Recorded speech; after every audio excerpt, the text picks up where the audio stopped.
हाय नमस्कार, welcome to my YouTube channel. मैं रूपाली आप सभी का अपने यूट्यूब चैनल में बहुत बहुत स्वागत करती हूं और आप सभी से हाथ जोड़कर रिक्वेस्ट करती हूं कि जिन लोगों ने अभी तक हमारे यूट्यूब चैनल को सब्सक्राइब नहीं किया है, आप सब प्लीज़ हमारे यूट्यूब चैनल को सब्सक्राइब करें और हमारा भी सपोर्ट करें।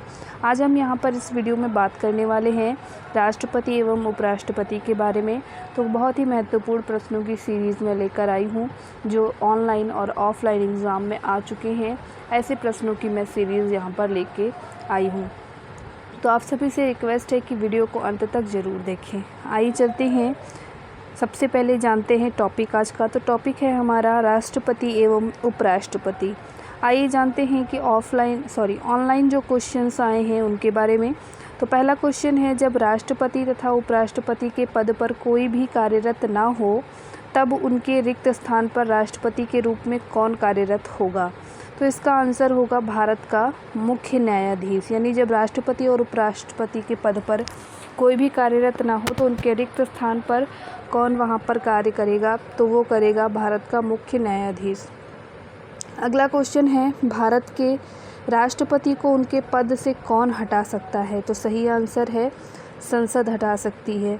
अगला क्वेश्चन है, राष्ट्रपति के चुनाव के संबंध में उठने वाले सभी संदेह व विवादों की जांच पड़ताल व निर्णय किसके द्वारा किए जाते हैं? तो सही आंसर होगा सर्वोच्च न्यायालय। आगे चलते हैं अगले क्वेश्चन की ओर। अगला क्वेश्चन है यहाँ पर, राष्ट्रपति संघ सरकार का कोई भी कार्य किस प्रकार से राज्य सरकार को सौंप सकते हैं? तो इसका आंसर होगा राज्य सरकार से परामर्श करके। अगला क्वेश्चन है, भारत के राष्ट्रपति के संबंध में सही कथन है।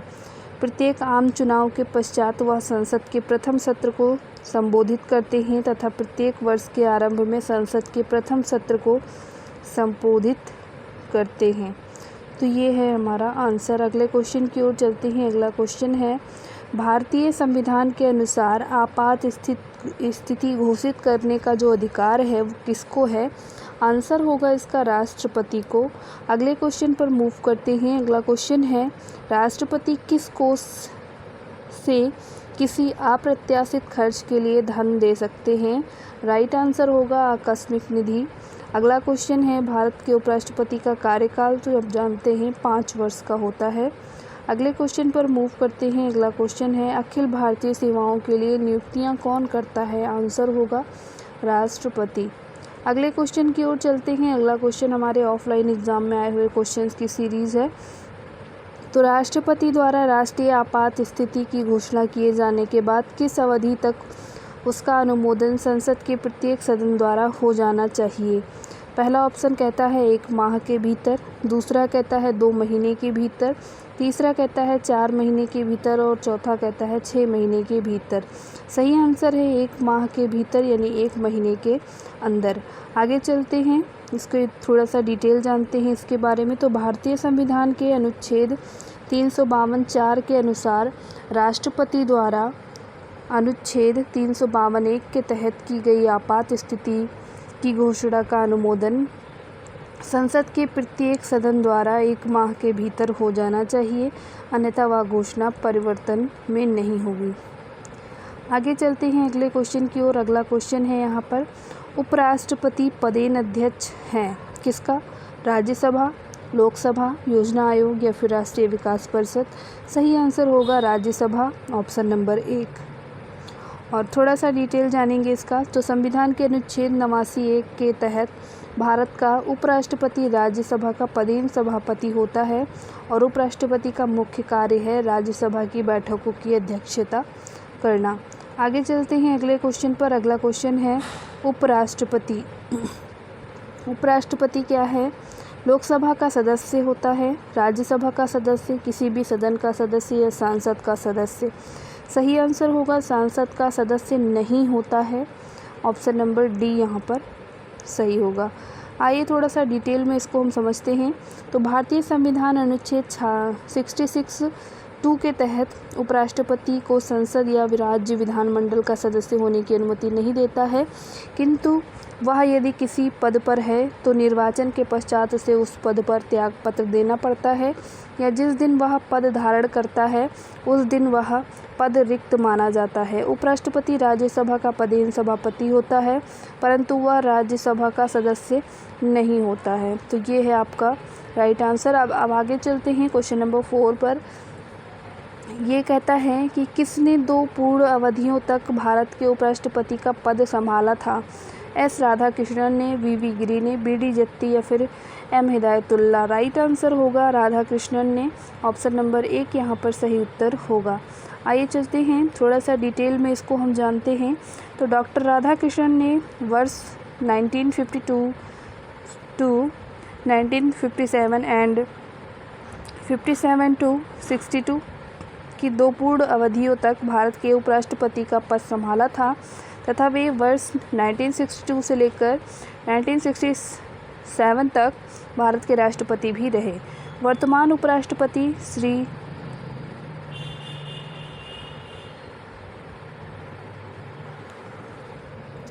गाइस यहाँ पर इसको हम अभी स्किप करेंगे क्योंकि ये वर्तमान जो हमारे राष्ट्रपति हैं वो अब हामिद अंसारी नहीं हैं, तो हम यहीं तक केवल इसको समझते हैं राष्ट्रपति थे। आगे चलते हैं अगले क्वेश्चन की ओर। अगला क्वेश्चन है यहाँ पर, भारत के उपराष्ट्रपति के पद पर लगातार 2 बार कौन रहा था? तो सही आंसर जो होगा उसके लिए ऑप्शन है doctor S Radhakrishnan, V R Venkataraman, doctor Shankar Dayal Sharma या फिर Shri V V Giri. Right answer होगा एस राधाकृष्णन। ऑप्शन नंबर 1 यहाँ पर सही उत्तर होगा। अगले क्वेश्चन की ओर मूव करते हैं। राष्ट्रपति द्वारा संसद के दोनों सदनों के लिए कुल कितने सदस्यों को नामित किया जा सकता है? 16, 10, 12 या फिर 14। तो राइट आंसर है 14। ऑप्शन नंबर डी यहाँ पर सही उत्तर होगा।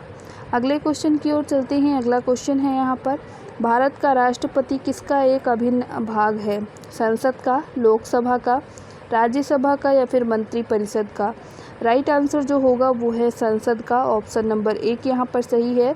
इस क्वेश्चन को हम डिटेल में समझते हैं। तो भारत का राष्ट्रपति संसद का एक अभिन्न अंग है। संविधान के अनुच्छेद 79 में लिखा है कि संघ के लिए एक संसद होगी जो राष्ट्रपति और दोनों सदनों से मिलकर बनेगी, जिनके नाम क्रमशः राज्यसभा और लोकसभा होंगे।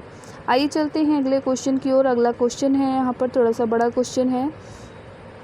तो ये कहता है कि यदि आंग्ल भारतीय समुदाय को लोकसभा में पर्याप्त प्रतिनिधित्व प्राप्त न हो तो समुदाय के 2 सदस्यों को नामित किया जा सकता है। पहला ऑप्शन है प्रधानमंत्री द्वारा, दूसरा है राष्ट्रपति द्वारा, तीसरा है लोकसभा के अध्यक्ष द्वारा और चौथा कहता है संसद के परामर्श से राष्ट्रपति के द्वारा। तो राइट आंसर होगा राष्ट्रपति के द्वारा। ऑप्शन नंबर बी यहाँ पर सही आंसर होगा। आइए थोड़ा सा इसको हम डिटेल में जानते हैं। तो संविधान के अनुच्छेद 331 के अनुसार यदि राष्ट्रपति की राय में लोकसभा में एंग्लो इंडियन समुदाय का प्रतिनिधित्व पर्याप्त नहीं है तो वह लोकसभा में उस समुदाय के 2 से अनधिक सदस्य मनोनीत कर सकता है। आइए अगले क्वेश्चन की ओर चलते हैं।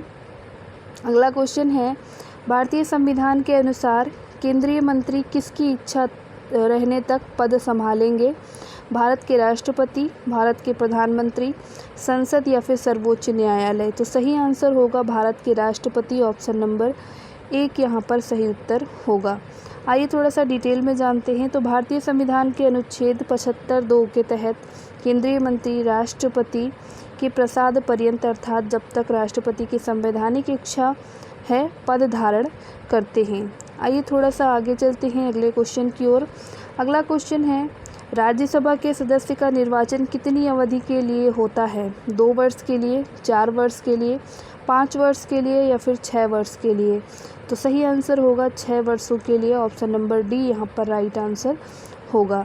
आइए थोड़ा सा डिटेल जानते हैं। राज्यसभा का अधिकतम सदस्य संख्या 250 है। राज्यसभा राष्ट्रपति द्वारा नामित किए जाने वाले 12 सदस्यों तथा राज्य एवं संघ राज्यों के क्षेत्र 238 के अनधिक प्रतिनिधियों से मिलकर बनती है। इसके सदस्य 6 वर्ष के लिए चुने जाते हैं। स्थायी सदन होने के कारण राज्यसभा का विघटन नहीं होता है, पर इसके 1/3 सदस्य प्रत्येक 2 वर्ष की समाप्ति पर निवृत्त हो जाते हैं। आगे चलते हैं। अनुच्छेद 83(1) के तहत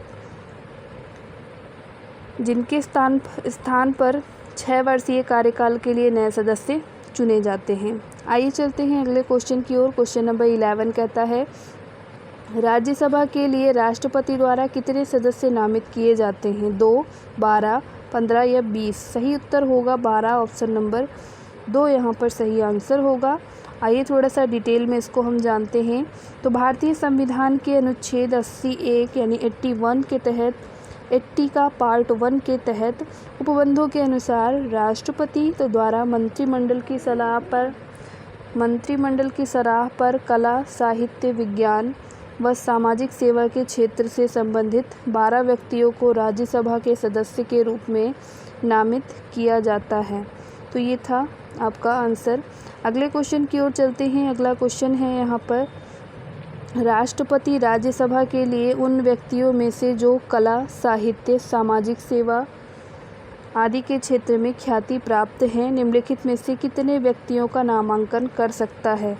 तो पहला ऑप्शन है 4, दूसरा ऑप्शन है 8, तीसरा ऑप्शन है 12 और चौथा ऑप्शन है उपयुक्त में से कोई नहीं। तो सही आंसर जो होगा वो है 12, ऑप्शन नंबर सी यहाँ पर सही उत्तर होगा। आइए अगले क्वेश्चन की ओर चलते हैं। अगला क्वेश्चन है यहाँ पर, यदि लोकसभा का अध्यक्ष त्यागपत्र देना चाहे तो वह अपना त्यागपत्र निम्नलिखित में से किसको संबोधित करेगा? भारत के राष्ट्रपति को, उपाध्यक्ष को, प्रधानमंत्री को या फिर मंत्रिमंडल को? सही आंसर होगा उपाध्यक्ष को, ऑप्शन नंबर बी यहाँ पर सही आंसर होगा। यानी कि संविधान के अनुच्छेद 94(b) के तहत लोकसभा का अध्यक्ष उपाध्यक्ष का संबोधित तथा उपाध्यक्ष अध्यक्ष को संबोधित करके अपने हस्ताक्षर सहित लेख द्वारा अपना पद वो त्याग सकता है। अगले क्वेश्चन की ओर चलते हैं। अगला क्वेश्चन है यहाँ पर, जब राष्ट्रपति और उपराष्ट्रपति दोनों के पद एक साथ खाली हों तो राष्ट्रपति पद पर अस्थायी रूप से कौन काम कर सकता है? संसद के दोनों सदनों द्वारा नामित कोई व्यक्ति, लोकसभा का अध्यक्ष, राज्यसभा का उपसभापति या फिर भारत का मुख्य न्यायाधीश? ऑप्शन नंबर डी यहाँ पर सही उत्तर होगा, भारत का मुख्य न्यायाधीश। अगले क्वेश्चन की ओर चलते हैं। अगला क्वेश्चन है यहाँ पर, भारतीय संविधान के अनुसार निम्नलिखित में से क्या संवैधानिक निकाय या संस्था है? वित्त आयोग, राष्ट्रीय विकास परिषद, योजना आयोग या फिर कोई नहीं? सही उत्तर होगा वित्त आयोग, ऑप्शन नंबर ए यहाँ पर सही उत्तर होगा। आइए थोड़ा सा डिटेल में इसको जानते हैं। तो संविधान के अनुच्छेद 280 के अनुसार संविधान प्रारंभ होने के 2 वर्ष के भीतर और तत्पश्चात प्रत्येक 5 वर्ष की समाप्ति के बाद यह राष्ट्रपति जब आवश्यक समझे एक आदेश के द्वारा वित्त आयोग का गठन कर सकेगा। इसमें एक अध्यक्ष एवं 4 अन्य सदस्य होंगे। पहले वित्त आयोग का गठन केसी नियोगी की अध्यक्षता में वर्ष 1951 में किया गया था और राष्ट्रीय विकास परिषद एवं योजना आयोग संविधानेतर संस्थाएं हैं, इनका उल्लेख संविधान में नहीं है। आइए अगले क्वेश्चन की ओर चलते हैं। पहले वित्त आयोग का गठन कब हुआ? 50 में, 51 में, 52 या फिर 54? सही आंसर होगा, अभी आपने यहाँ पर पिछले लाइन में पढ़ा कि 1951 में पहला वित्त आयोग यहाँ पर गठित किया गया। अगले क्वेश्चन की ओर चलते हैं। अगला क्वेश्चन है यहाँ पर, भारत के राष्ट्रपति द्वारा वित्त आयोग की नियुक्ति कितने वर्ष के बाद की जाती है? 4, 5, 6 या इनमें से कोई नहीं? राइट आंसर होगा 5 वर्ष के लिए। नेक्स्ट क्वेश्चन है यहाँ पर, वित्त आयोग की नियुक्ति कौन करता है? वित्त मंत्री, प्रधानमंत्री, लोकसभा अध्यक्ष या फिर राष्ट्रपति? सही आंसर होगा ऑप्शन नंबर डी का, राष्ट्रपति करता है। आइए थोड़ा सा डिटेल में। अगला क्वेश्चन है, डिटेल इसका पिछले क्वेश्चन में दिया गया था इसलिए यहाँ पर हम इसको रीड नहीं करेंगे। अगला क्वेश्चन है क्वेश्चन नंबर 19। ये कहता है, केंद्र सरकार किसकी सिफारिशों के आधार पर भारत की समेकित निधि के राज्यों को सहायता अनुदान देती है? योजना आयोग, संघीय वित्त मंत्री, वित्त आयोग या फिर राष्ट्रीय विकास परिषद? सही आंसर है ऑप्शन नंबर सी, वित्त आयोग। आइए थोड़ा सा डिटेल में जानेंगे। तो भारतीय संविधान के अनुच्छेद 280 के तहत राष्ट्रपति द्वारा प्रत्येक 5 वर्ष पर गठित होने वाला केंद्रीय वित्त आयोग संघ और राज्यों के मध्य राजस्व के वितरण तथा भारत की समेकित निधि से राज्यों के राजस्व सहायता अनुदान पर लागू होने वाले सिद्धांतों के संदर्भ में अपनी सिफारिशें देता है। आइए अगले क्वेश्चन की ओर मूव करते हैं। अगला क्वेश्चन है, केंद्र और राज्य के बीच केंद्रीय संसाधनों के निर्णय पर परामर्श करने के लिए राष्ट्रपति द्वारा किस निकाय का गठन किया जाता है? वित्त आयोग का, योजना आयोग का, कराधान जांच आयोग का या टैरिफ आयोग का? सही आंसर होगा वित्त आयोग का, ऑप्शन नंबर ए यहाँ पर सही उत्तर होगा। संविधान के अनुच्छेद 280 के अनुसार राष्ट्रपति द्वारा 5 वर्षीय अवधि के लिए वित्त आयोग की स्थापना की जाती है, जिसमें एक अध्यक्ष और 4 अन्य सदस्य होते हैं। वित्त आयोग संघ और राज्यों के बीच करों के शुद्ध आगमों के वितरण, आवंटन और राज्यों के राजस्व में भारत की संचित निधि में दिए जाने वाले सहायता अनुदान को शासित करने वाले सिद्धांतों के विषय में राष्ट्रपति को सिफारिश देने का कार्य करता है। और 14वें जो वित्त आयोग के अध्यक्ष हैं वो डॉक्टर YV रेड्डी थे। आगे चलते हैं अगले क्वेश्चन की ओर। अगला क्वेश्चन है, संघ लोक सेवा आयोग के अध्यक्ष सदस्यों की नियुक्ति किसके द्वारा की जाती है? विधि मंत्री, राष्ट्रपति, प्रधानमंत्री या मुख्य न्यायाधीश? सही आंसर है राष्ट्रपति, ऑप्शन नंबर बी यहाँ पर सही उत्तर होगा। अगले क्वेश्चन की ओर चलते हैं। भारत के अटॉर्नी जनरल की नियुक्ति कौन करता है? भारत का मुख्यमंत्री, भारत का राष्ट्रपति, संघ का विधि मंत्री या भारत का प्रधानमंत्री? राइट आंसर होगा ऑप्शन नंबर बी, भारत का राष्ट्रपति। अगले क्वेश्चन की ओर चलते हैं और ये कौन से अनुच्छेद के अनुसार करता है? तो 76(1) के अनुसार। आइए अगला क्वेश्चन है यहाँ पर, निम्न में से भारत के वह राष्ट्रपति कौन थे जो 2 बार राष्ट्रपति के पद पर रहे थे? एस राधाकृष्णन, KM नारायण, नीलम संजीवा रेड्डी, बाबू राजेंद्र प्रसाद? सही आंसर होगा डॉक्टर राजेंद्र प्रसाद, ऑप्शन नंबर डी यहाँ पर राइट आंसर होगा। अगला क्वेश्चन है यहाँ पर, अगले क्वेश्चन की ओर चलते हैं। अगला क्वेश्चन है यहाँ पर, देश की सशस्त्र सेनाओं का सर्वोच्च कमांडर इन चीफ कौन है? रक्षा मंत्री, प्रधानमंत्री, 3 सेवाओं में से वरिष्ठतम चीफ या फिर राष्ट्रपति? आंसर होगा राष्ट्रपति, ऑप्शन नंबर डी यहाँ पर राइट आंसर होगा। अगला क्वेश्चन है, निम्नलिखित में से वे व्यक्ति कौन हैं जो अनुच्छेद 143 के अधीन किसी मामले को सलाहकारी राय देने के लिए भारत के उच्चतम न्यायालय को भेज सकते हैं? तो इसके लिए पहला ऑप्शन है भारत के राष्ट्रपति, दूसरा ऑप्शन है राज्यपाल, तीसरा है उपराज्यपाल और चौथा है राष्ट्रपति तथा राज्यपाल। तो सही आंसर होगा भारत के राष्ट्रपति, ऑप्शन नंबर 1 यहाँ पर सही उत्तर होगा। अगला क्वेश्चन है यहाँ पर, राष्ट्रपति और उपराष्ट्रपति से संबंधित चुनाव विवादों का समझौता करने का अधिकार उच्चतम न्यायालय को है, यह उसका क्या है? मौलिक अधिकार, पुनर्वार्दिक अधिकार, परामर्शी अधिकार, बहुमुखी अधिकार? आंसर होगा मौलिक अधिकार, ऑप्शन नंबर 1 यहाँ पर सही आंसर है। आइए डिटेल जानते हैं। राष्ट्रपति और उपराष्ट्रपति से संबंधित चुनाव विवादों को समझौता करने का जो अधिकार है सर्वोच्च न्यायालय का एकमेव प्रारंभिक क्षेत्राधिकार या मौलिक अधिकार है और संविधान के अनुच्छेद 71 के तहत ऐसा है। अगला क्वेश्चन है यहाँ पर, एकल हस्तांतरणीय मतदान पद्धति में हर मतदाता व्यक्त कर सकता है केवल 2 विकल्प, केवल 1 विकल्प, भरे जाने वाले पदों में से एक, कम विकल्प या फिर उतने विकल्प जितने चुनाव में प्रत्याशी हैं? तो ये एकल हस्तांतरणीय मतदान में जो आंसर होगा वो होगा उतने ही विकल्प चुने जाएंगे जितने यहाँ पर चुनाव प्रत्याशी हैं। तो ये था आंसर। आगे चलते हैं, थोड़ा सा डिटेल जानते हैं। एकल हस्तांतरणीय मत में जैसे कि यहाँ पर जितने प्रत्याशी होते हैं उतनी ही वरीयताएं या विकल्प होते हैं। इनमें निर्वाचक गण प्रत्याशियों को अपनी वरीयता अनुसार क्रम प्रदान किया जाता है और विजयी प्रत्याशी के लिए मतों का न्यूनतम कोटा प्राप्त करना अनिवार्य है। यदि प्रथम वरीयता के आधार पर किसी प्रत्याशी को न्यूनतम कोटा नहीं प्राप्त होता है तो सबसे कम मत प्राप्त करने वाले प्रत्याशी निर्वाचन से बाहर हो जाता है और उसके प्राप्त मतों को अन्य प्रत्याशियों में बांट दिया जाता है तथा यह क्रम तब तक चलता है जब तक कि प्रत्याशी को अभीष्ट न्यूनतम कोटा प्राप्त ना हो जाए। अगले क्वेश्चन की ओर चलते हैं। अगला क्वेश्चन है, भारत का उपराष्ट्रपति होता है लोकसभा का अध्यक्ष, राज्यसभा का पदेनाध्यक्ष, राष्ट्राध्यक्ष होता है या शासनाध्यक्ष होता है? तो ये राज्यसभा का पदेनाध्यक्ष होता है। ऑप्शन नंबर बी यहाँ पर सही उत्तर होगा। अगला क्वेश्चन है क्वेश्चन नंबर 29। ये कहता है, निम्नलिखित में से वह व्यक्ति कौन था जिसे भारत के राष्ट्रपति के रूप में निर्विरोध चुना गया? Doctor Rajendra Prasad, doctor S Radhakrishnan, doctor N Sanjeeva Reddy या फिर doctor Shankar Dayal Sharma? Right answer होगा doctor N Sanjeeva Reddy. Option number C यहाँ पर सही उत्तर होगा। अगले क्वेश्चन की ओर चलते हैं। अगला क्वेश्चन है, भारत के निम्नलिखित पदासीन उपराष्ट्रपतियों में से किसने राष्ट्रपति के पद के लिए चुनाव लड़ा और हार गए? एस राधाकृष्णन, वी गिरी, भैरव सिंह शेखावत या फिर बी और सी? सही आंसर जो होगा वो होगा Bhairon Singh Shekhawat. Option number C यहाँ पर सही उत्तर है।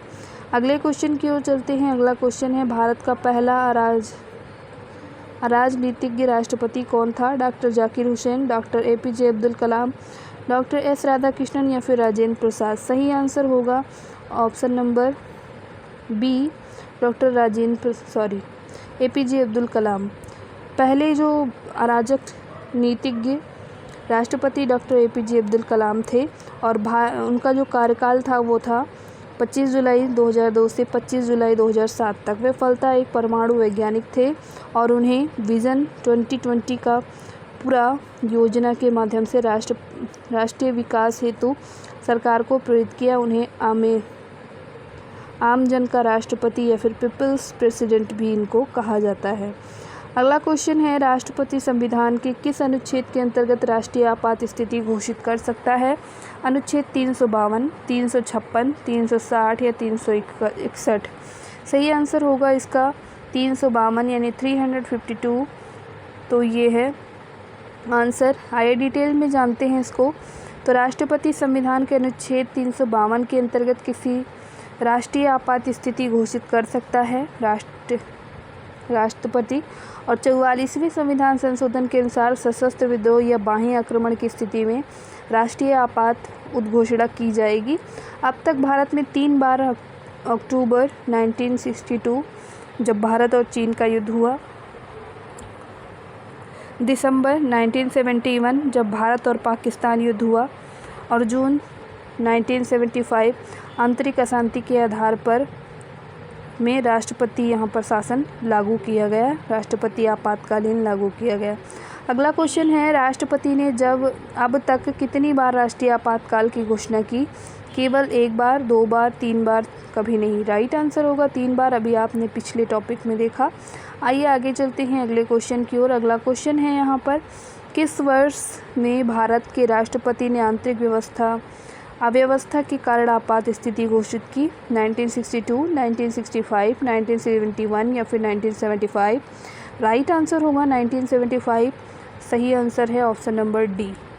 अगला क्वेश्चन है यहाँ पर, संवैधानिक प्रणाली के असफल हो जाने पर किसी राज्य में राष्ट्रपति शासन संविधान की किस धारा के अंतर्गत लागू किया जाता है? 352, 356, 360 या फिर 350? तो सही आंसर है इसका 356। ऑप्शन नंबर बी यहाँ पर सही उत्तर है। संवैधानिक प्रणाली में असफल हो जाने पर किसी राज्य में राष्ट्रपति शासन संविधान के अनुच्छेद 356 के तहत लागू किया जा सकता है। राष्ट्रपति शासन की स्थिति में राष्ट्रपति उस राज्य की सरकार से सभी या कोई कृत्य शक्तियाँ अपने हाथ में ले सकता है। अगला क्वेश्चन है यहाँ पर, राष्ट्रपति अपना त्यागपत्र किसे प्रस्तुत कर सकता है?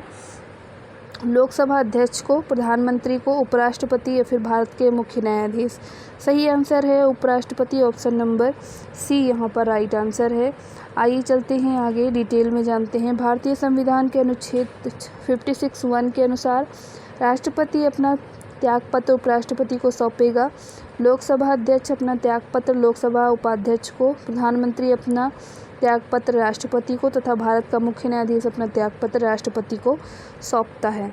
आइए अगले क्वेश्चन की ओर मूव करते हैं। अगला क्वेश्चन है यहाँ पर, यदि राष्ट्रपति त्यागपत्र देना चाहे तो वह अपना त्यागपत्र किसे संबोधित करेगा?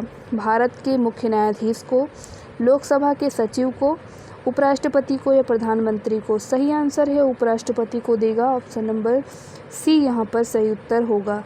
अगला क्वेश्चन है, यदि राष्ट्रपति अपने पद से त्यागपत्र देना चाहे तो वह किसे लिखकर कर सकता है ऐसा? तो अभी आपने यहाँ पर आंसर देखा था उपराष्ट्रपति को, तो यहाँ सही आंसर होगा ऑप्शन नंबर सी। और आप देख सकते हैं ये क्वेश्चन कितने सारे एग्ज़ाम में पूछा गया है, तो आप समझ सकते हैं इसकी इम्पोर्टेंस क्या है।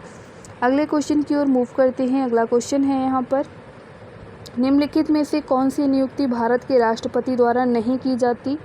लोकसभा अध्यक्ष, भारत का मुख्य न्यायाधीश, वायुसेना अध्यक्ष या फिर थल सेना अध्यक्ष? राइट आंसर होगा लोकसभा अध्यक्ष, ऑप्शन नंबर ए यहाँ पर सही आंसर होगा। लोकसभा अध्यक्ष का निर्वाचन लोकसभा सदस्यों के द्वारा किया जाता है। राष्ट्रपति अपनी कार्यपालिका शक्तियों के अधीन भारत के मुख्य न्यायाधीश, वायुसेना अध्यक्ष एवं थल सेना अध्यक्ष को नियुक्त करता है। आइए अगले क्वेश्चन की ओर चलते हैं। अगला क्वेश्चन है, निम्नलिखित में से कौन सी नियुक्ति भारत के राष्ट्रपति के अधिकार में नहीं है? पहला है भारत का मुख्य न्यायाधीश, दूसरा है अध्यक्ष वित्त आयोग, तीसरा है थल सेना अध्यक्ष और चौथा है लोकसभा का अध्यक्ष। सही आंसर होगा लोकसभा का अध्यक्ष, ऑप्शन नंबर डी यहाँ पर सही आंसर होगा। अगले क्वेश्चन पर मूव करते हैं। अगला क्वेश्चन है यहाँ पर, भारत के राष्ट्रपति के चुनाव के लिए नागरिकों को कितनी आयु पूरी कर लेनी चाहिए? 25, 30, 35 या 18? राइट आंसर होगा यहाँ पर राष्ट्रपति चुनाव के लिए आपकी एज होनी चाहिए 35 ईयर। डिटेल जानते हैं तो भारत के राष्ट्रपति के चुनाव के लिए नागरिकों को 35 वर्ष की आयु पूरी कर लेनी चाहिए। अनुच्छेद 58 में राष्ट्रपति निर्वाचित होने से संबंधित अन्य अर्हताएँ भारत की नागरिकता, लाभ के पद पर ना हो, लोकसभा का सदस्य बनने की योग्यता आदि यहाँ पर इनमें शामिल हो। अगला क्वेश्चन है यहाँ पर, भारत के राष्ट्रपति पर महाभियोग की विधि अपनाई गई है? यूएसए से, यूके से, यूएसएसआर से, फ्रांस से? राइट आंसर होगा यूएसए से यानी संयुक्त राज्य अमेरिका से, यूनाइटेड किंगडम ऑफ अमेरिका। तो यहाँ पर अनुच्छेद क्या है? तो ये है आपका 61 से। अगले क्वेश्चन की ओर चलते हैं। अगला क्वेश्चन है यहाँ पर, राष्ट्रपति की सेवानिवृत्ति आयु क्या है? 70 ईयर, 75 ईयर, 80 ईयर या फिर कोई सीमा नहीं? तो इसका आंसर होगा कोई सीमा नहीं, ऑप्शन नंबर डी यहाँ पर राइट आंसर होगा। संविधान के अनुच्छेद 51A के अनुसार राष्ट्रपति अपने पद ग्रहण की तारीख 5 वर्ष की अवधि तक पद धारण करेगा, परंतु संविधान में राष्ट्रपति की सेवानिवृत्ति आयु पर कोई सीमा नहीं रखी गई है। अगले क्वेश्चन की ओर चलते हैं। अगला क्वेश्चन है, भारत के राष्ट्रपति पद के लिए निर्धारित अधिकतम आयु सीमा क्या है? 58, 60, 62? राइट आंसर होगा इसकी कोई अधिकतम आयु सीमा यहाँ पर निर्धारित नहीं है। अगले क्वेश्चन की ओर चलते हैं। अगला क्वेश्चन है यहाँ पर, संसद के दोनों सदनों का संयुक्त सत्र कौन बुला सकता है? राष्ट्रपति, प्रधानमंत्री, लोकसभा अध्यक्ष या फिर उपराष्ट्रपति? सही आंसर होगा ऑप्शन नंबर ए राष्ट्रपति।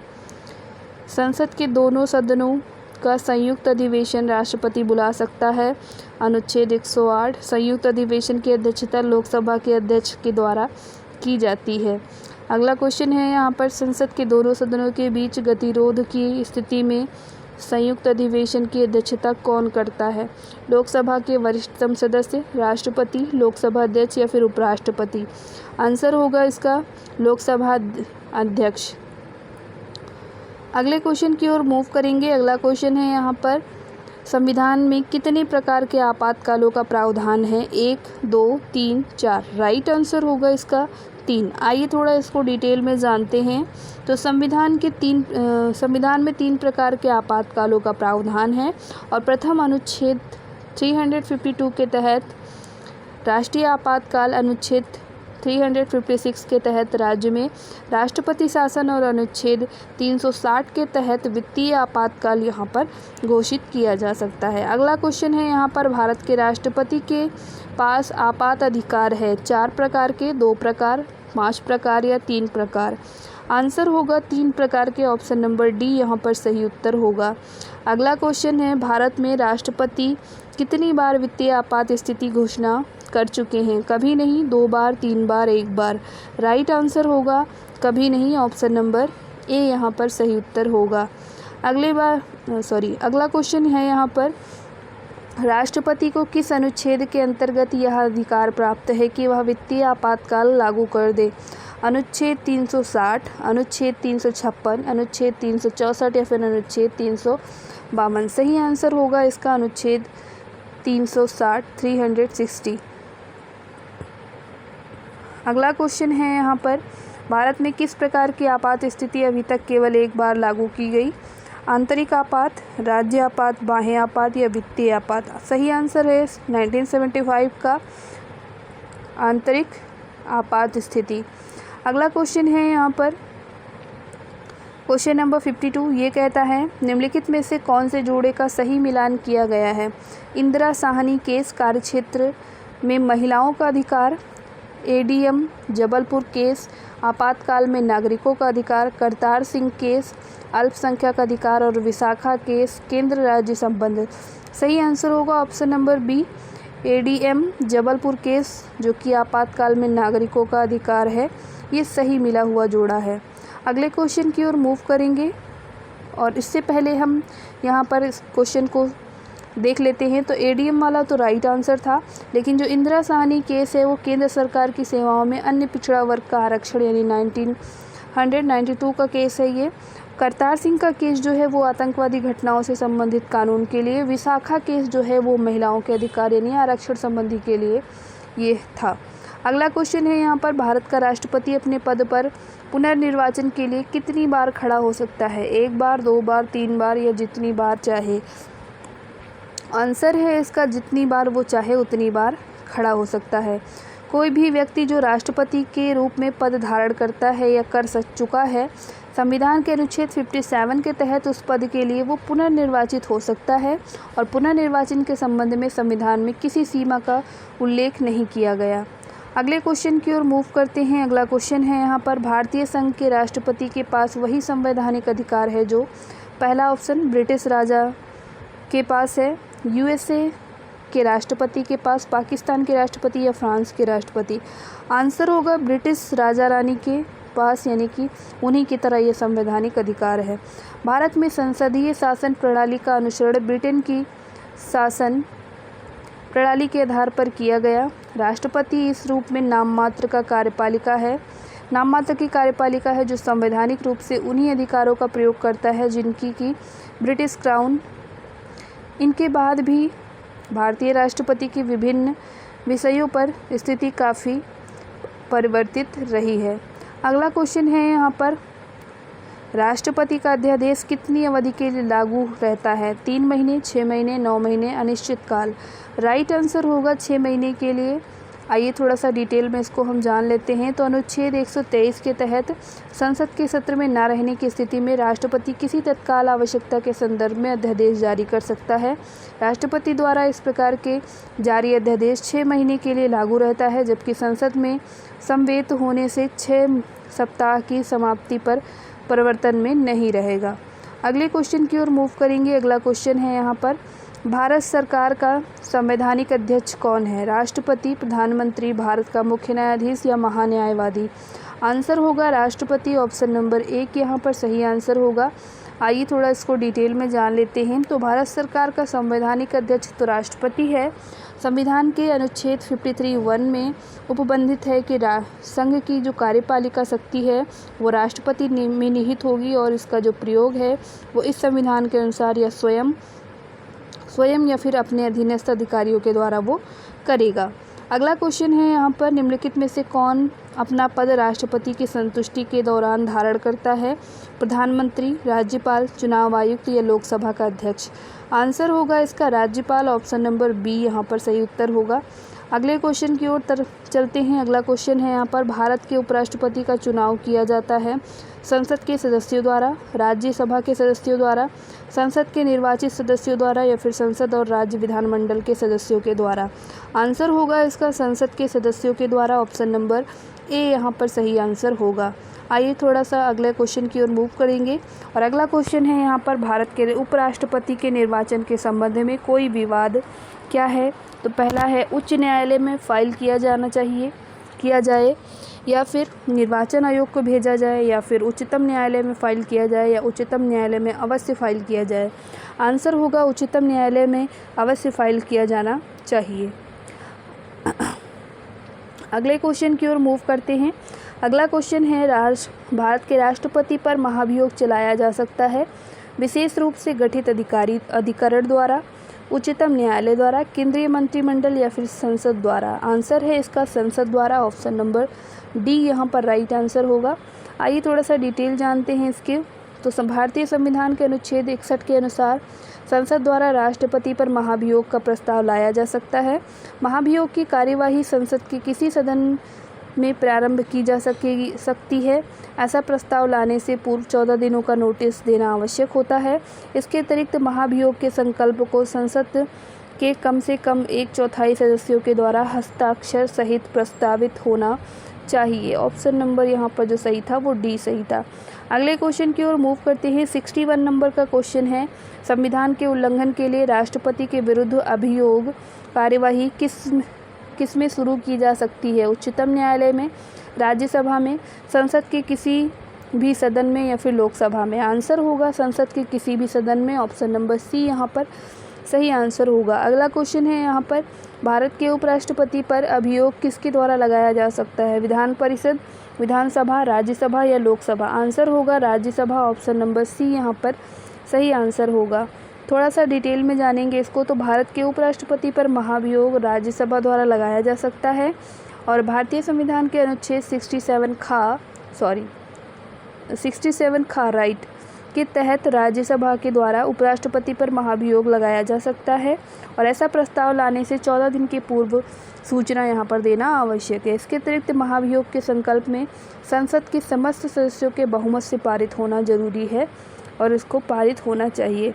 तो ये था राष्ट्रपति और उपराष्ट्रपति से रिलेटेड बहुत सारे मल्टीपल यहाँ पर क्वेश्चंस जो आपके एग्ज़ाम में आपको बहुत ही हेल्प करेंगे। उम्मीद करती हूँ वीडियो पसंद आई होगी और वीडियो पसंद आई हो तो आप सभी से हाथ जोड़कर रिक्वेस्ट है कि चैनल को ज़रूर सब्सक्राइब करें और वीडियो को ज़्यादा से ज़्यादा लोगों को शेयर करें। आप भी हमारा सपोर्ट करें। Thank you for watching. नमस्कार। जय हिंद।